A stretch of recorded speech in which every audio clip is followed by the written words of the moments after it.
Hey, Dad. Yes, sweetie. You know how me, you, and Mom are going camping this weekend? Yeah. Well, I got to thinking, you always make nice special stuff for you and Mom to eat, but you never make anything for me. I'm just stuck with the same old dog food. Well, what have you got in mind? Well, I heard you tell Mom about a frozen puppy treat recipe. Can you make that? Yeah, I remember. You gonna stay and help me? No, I just want to eat them. You're just as bad as Rodney.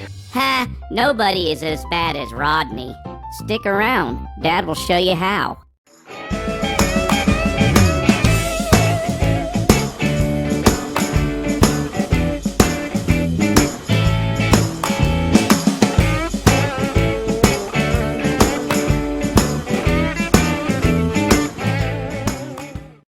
Before we go any further, I'd like to remind you guys, please don't forget to mash that subscribe button, give me a big old thumbs up, maybe even leave me a comment or two. I sure would appreciate it.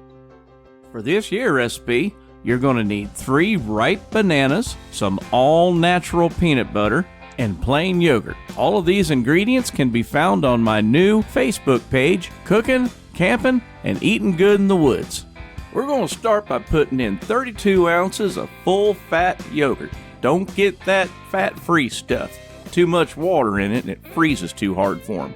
And then some creamy, all-natural peanut butter. This is very important. Always make sure you use natural peanut butter when it comes to your dog. Couple of reasons. One of the reasons is commercially made everyday peanut butter has tons of sugar in it. That's not good for your poochie. Second of all, if you get one of those reduced fat or reduced sugars, those have things like erythritol in it that can kill your poochie hammer dead. So make sure natural peanut butter at all times. Now we need 1 cup of peanut butter, and here's a fun fact about rubber spatulas. Always use a rubber spatula. You would be amazed how much food we throw away every year just because we don't use one of these. It's $1 down at the grocery store. Get you one. Now we're going to break up that banana. Doesn't have to be too big, don't have to be too small. Food processor's going to do all the work. Once you get it all broken up, put the lid back on it and let it blend until nice and creamy smooth.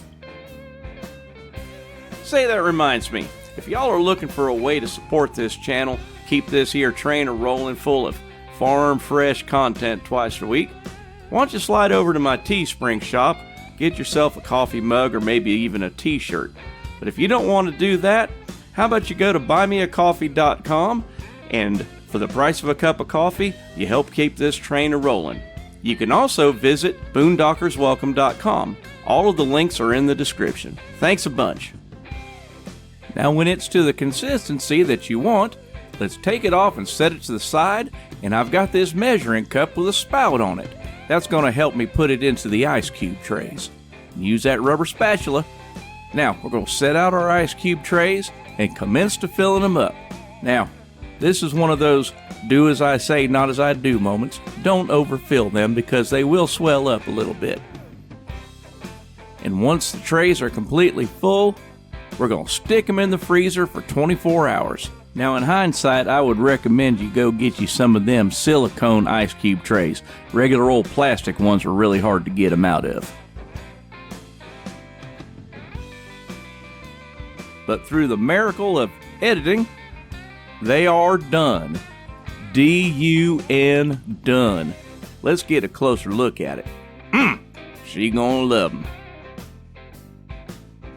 Molly, you want one of these? Ooh, Daddy, them look hardly fit to eat. They sure smells good.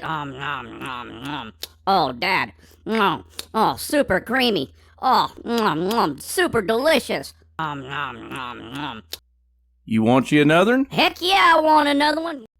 Here you go. How much is that doggy in the window? They are delicious, Daddy. Every bite better than the last. Well, it looks like Molly really enjoyed that, so I guess that's going to be it for this episode of Eatin' Good in the Woods. Listen, y'all go on out there, be nice to one another, and y'all pray for peace in this great world of ours. And I sure love y'all.